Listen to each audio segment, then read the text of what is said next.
Essa é a realidade de Israel há um ano, quer dizer, não é uma realidade constante, teve meses piores, teve meses melhores. Realmente o pior de tudo provavelmente foi o próprio 7 de outubro, também porque pegou Israel de surpresa, eu acho. Então, isso que já levantaram por que aconteceu, por que Israel não estava preparado, o que foi? Foi uma série de deficiências, de erros? Já levantaram isso? Por que aconteceu isso? Então, justamente se está discutindo isso dentro da sociedade israelense, mas também tem um pensamento que é: agora é hora de vencer a guerra, agora é hora de vencer o terrorismo. Depois a gente tem que resolver nossos problemas internos também. Tem muita discussão política, mas ninguém realmente fala: vamos chamar eleições, vamos depor agora o exército e botar uma nova liderança no exército, no governo. Obviamente já saiu algumas coisas na imprensa. O próprio primeiro-ministro de Israel se desculpou pelo que aconteceu, os chefes do exército já se desculparam, porque realmente foi uma falha terrível, que causou a morte de bem mais de 1.000 pessoas. A gente tem aí mais de 1.145 pessoas que foram assassinadas no 7 de outubro, além dos que foram sequestrados. Crianças, bebês, mulheres. Bebês de colo no berço. Civis. Não, os 1.145, a grande maioria são civis. Tem também nesse número soldados, porque também no 7 de outubro, por exemplo, atacaram uma estação de polícia em Sderot. Mas a grande maioria desses 1.145 são civis e de todas as idades. Tem bebês que foram assassinados no berço, mulheres grávidas que foram assassinadas. A gente viu sobreviventes do Holocausto foram assassinados. Não sabia. Exatamente, quer dizer... O cara sobreviveu ao Holocausto para morrer nas mãos dos terroristas do Hamas. Cara. E também não só lá, quer dizer, os sobreviventes do Holocausto, que são parte da população de Israel, que são uma das populações mais velhas que a gente tem hoje em dia em Israel, eles continuam sofrendo. Quer dizer, agora faz o quê? 2 semanas atrás, um dos mísseis que foram lançados caiu em um asilo com sobreviventes do Holocausto dentro. Então, a gente vê que os terroristas claramente estão buscando atacar a população civil e também estão atacando militares, mas o objetivo deles é matar quem tiver pela frente, independente da religião, independente da idade, independente do status civil, militar, eles querem simplesmente matar quem está pela frente. Eu tive lá, então eu fui até a região que foi atacada, falei com sobreviventes, falei com parentes de pessoas que tiveram, né, entes sequestrados e não tinha até aquele momento recuperado ou tinha notícia sobre. E eu vi lá em Israel, as pessoas não têm noção.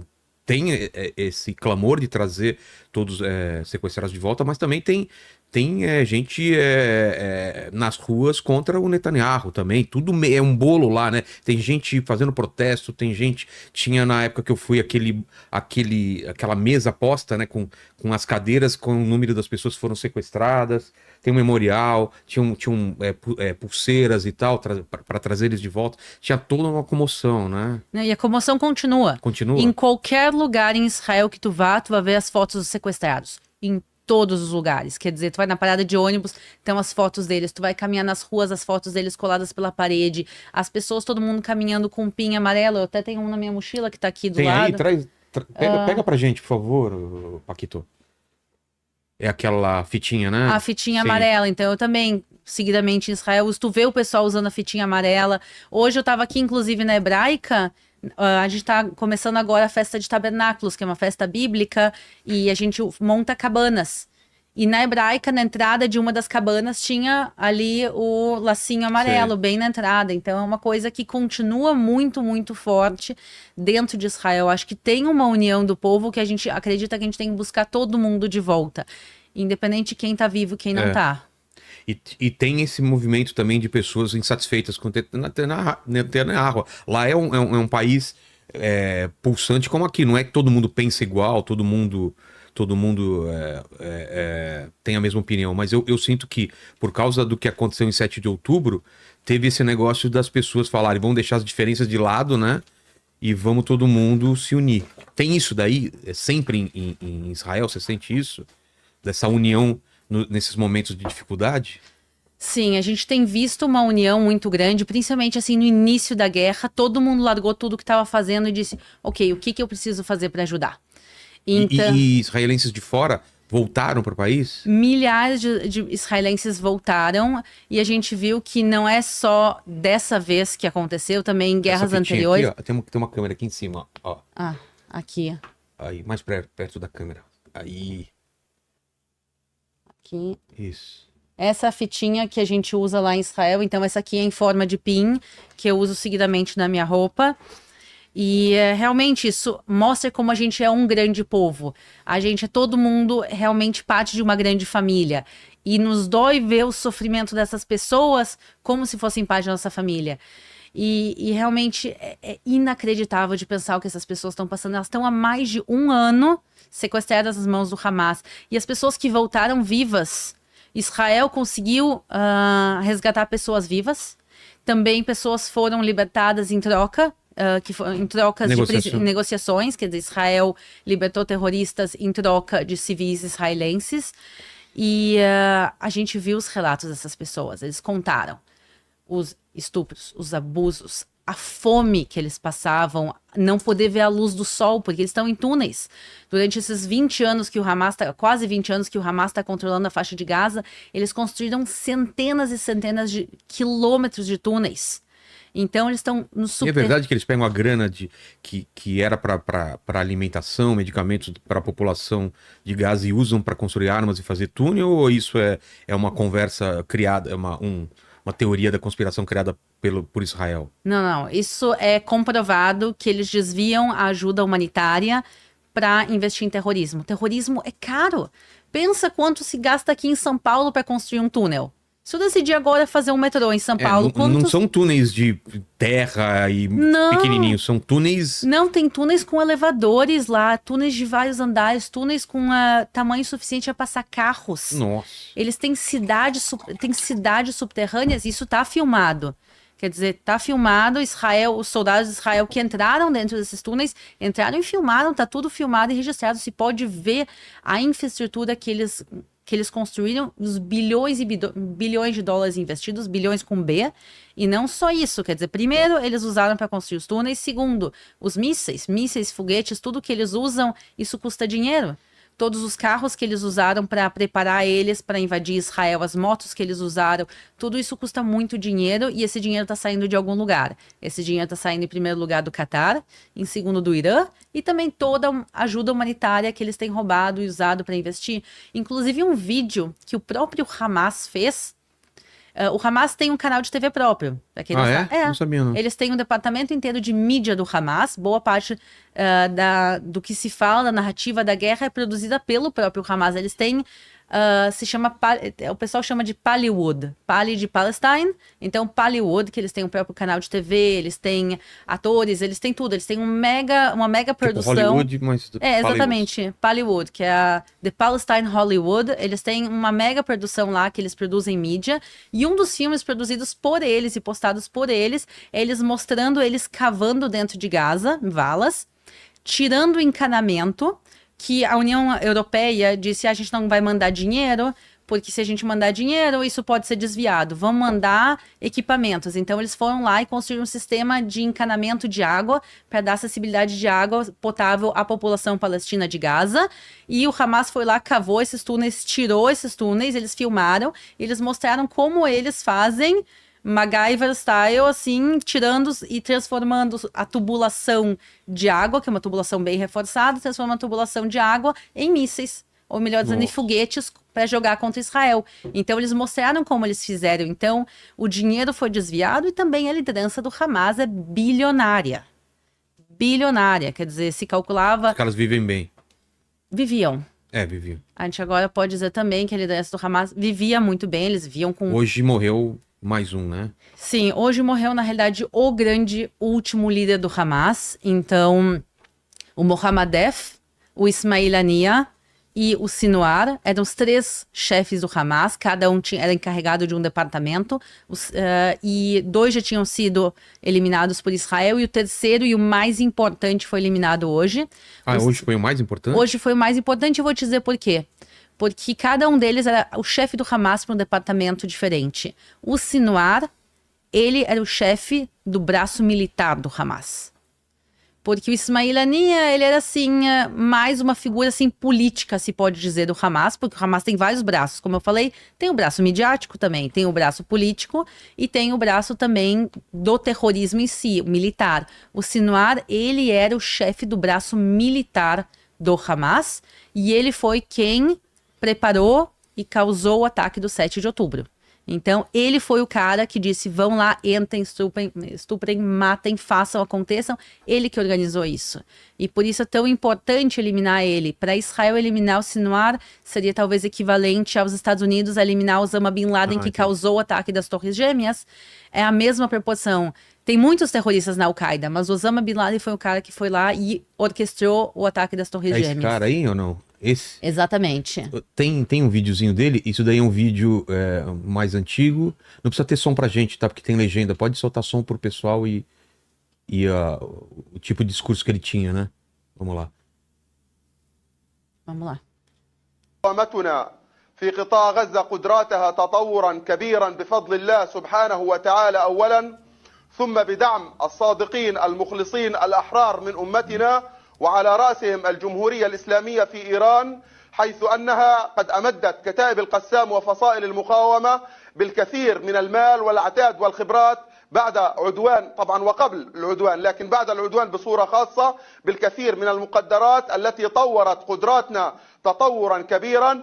نحن علاقاتنا ممتازة للغاية مع الإخوة في حزب الله وهي متطورة بشكل رائع جدا وهناك تنسيق وعمل مشترك واتصالات شبه يومية بيننا وبينهم والعلاقات في أوجها وفي أحسن مراحلها كما أن علاقاتنا مع الجمهورية الإسلامية في إيران ومع الإخوة في قيادة الحرس والأخ قاسم سليماني في غاية القوة والمتانة والحرارة والدفء. علاقاتنا مع الجمهورية الإسلامية ممتازة. Esse cara que organizou o assassinato de bebês e tudo que foi feito no 7 de outubro foi realmente feito por ele. E aqui ele muito bem fala quem ajudou ele a financiar e organizar. E na cabeça de tudo isso realmente está o Irã. O Irã, ele quer destruir Israel. O Irã já falou isso muitas vezes. O Irã chama Israel de o pequeno Satã. Isso se tu vai e viaja pelas ruas de Teherã, tá pichado nas ruas, tá desenhado que da propaganda oficial da República Islâmica do Irã, tá escrito lá Israel pequeno Satã. E a propósito, quem é o grande Satã? Estados Unidos. Os Estados Unidos, exatamente. Então... E eu fiquei sabendo que esse cara sempre se gabava, né, de ser corajoso, de fazer acontecer, e parece que morreu fugindo. Morreu fugindo e não como só isso. Covarde, né? Não só isso, quer dizer, isso eu acho que a gente vê a liderança desses terroristas como uma liderança covarde. Exato. Quer dizer, o Irã quer destruir Israel, o que eles fazem? Eles não vão lá e o Irã não ataca Israel diretamente. Agora teve ataques, a gente pode falar sobre isso também, mas a guerra do início não foi o Irã contra Israel. O Irã vai lá, financia o Hezbollah, financia o Hamas, financia os Houthis no Iêmen, financia outros grupos terroristas. Guerra por proxy, vocês, né? Exatamente, vocês ataquem Israel, Israel vai retaliar contra vocês e vocês que morram. E o Sinwar é a mesma coisa. O Sinwar não entrou em Israel no 7 de outubro. Caras, Quer dizer, mais de 3 mil terroristas se infiltraram no 7 de outubro. Ele poderia ter entrado se ele quisesse, mas não, ele ficou para trás. E quando Israel, depois de um tempo, invadiu Gaza para ir caçar esses 3 mil terroristas e a liderança do Hamas, tem registros que o Sinwar se vestiu de mulher. Se um homem normal dentro de Gaza decide se vestir de mulher, ele vai ser atirado de um edifício. Ele vai ser morto porque isso é proibido segundo a ideologia do Hamas. Um homem não pode se vestir de mulher. Mas ele, para salvar a própria vida, quebra qualquer lei, até as leis deles. E assim ele se vestiu de mulher e por muito tempo ele circulou vestido de mulher para que Israel não conseguisse se identificar. E quando a população civil de Gaza, porque Israel estava tentando separar quem era terrorista de quem era civil. Então Israel permitia, obviamente, as mulheres, crianças, idosos irem para as zonas humanitárias e ele fugiu para as zonas humanitárias vestido de mulher. E ele foi de um lado para o outro, de um lado para o outro. Ele se cercou de sequestrados. Esse também foi um dos objetivos de levar sequestrados para Gaza, porque se a gente sabe que os terroristas estavam dentro dos túneis, por que a gente não simplesmente alagou os túneis? Porque se a gente alagasse os túneis, ou se a gente explodisse os túneis, iam morrer os 251 sequestrados israelenses que estavam lá, e não só israelenses, sequestraram pessoas de muitas nacionalidades, mas iam matar esses civis inocentes. E o que acabou acontecendo é que ele se cercou desses sequestrados justamente para Israel não pegar, e agora finalmente depois de um ano Israel conseguiu pegar quando ele estava separado dos sequestrados e conseguiu terminar com ele e outros 2 terroristas. Tem também o Netanyahu falando aí, pode soltar? Por favor. Tá com áudio pro pessoal, né? aí. חוסל היום על ידי חיילינו הגיבורים.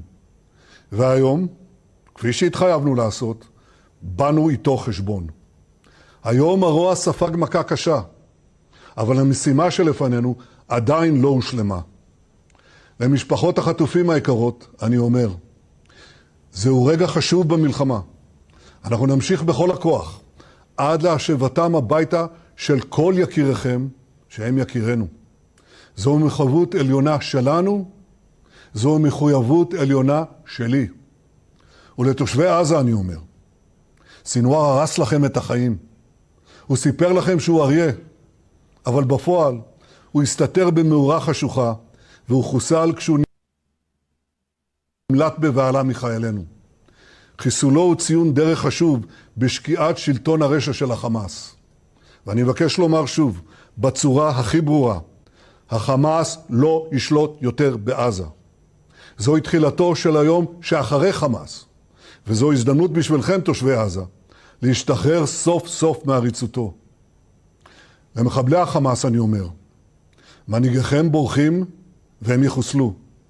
אני קורא לכל מי שמחזיק בחטופינו, מי שיניח את נשקו וישיב את חטופינו, נאפשר לו לצאת ולחיות. ובאותה מידה אני אומר, מי שיפגע בחטופינו, דמו בראשו, נבוא איתו חשבון. השבת חטופינו היא הזדמנות להשגת כל יעדינו, והיא מקרבת את סיום המלחמה. לעמי האזור אני אומר, בעזה, בביירות, ברחבי האזור כולו, החושך נסוג והאור עולה. דף, הנייה, סינואר, נסראללה, מוחסן, אקיל ורבים משותפיהם אינם. אני קורא לכם, עמי האזור, יש בפנינו הזדמנות גדולה לבלום את ציר הרשע וליצור עתיד אחר, עתיד של שלום, עתיד של שגשוג באזור כולו. ביחד אנחנו יכולים להדוף את הכללה ולקדם את הברכה. כעת ברור לכולם, בארץ ובעולם, מדוע התעקשנו לא לסיים את המלחמה, מדוע התעקשנו מול כל הלחצים, כן להיכנס לרפיח, המעוז המבוצר של החמאס בו הסתתרו סינואר ורבים מרבי המרצחים. אני מבקש להביע הערכה עמוקה ללוחמי צה"ל והשב"כ ולמפקדיהם על פעולתם הנחושה והאמיצה. אין טובים מהם. היום שוב הבהרנו מה קורה לאלה שפוגעים בנו. היום שוב הראינו לעולם את ניצחון הטוב על הרע. אבל המלחמה יקיריי, טרם הסתיימה, והיא קשה, והיא גובה מאיתנו מחירים כבדים. אני מבקש להביע מעומק ליבי את תנחומיי למשפחות שאיבדו את יקיריהן. אני מבקש לחבק את משפחות גיבורינו שנפלו. הקרבתם העילאית, כולל בימים האחרונים, מקרבת אותנו לניצחון. כדברי דוד המלך, ארדפה אויביי ואשמידם, ולא אשוב עד כלותם. אזרחי ישראל, אנחנו במלחמת התקומה. אתגרים גדולים עוד לפנינו.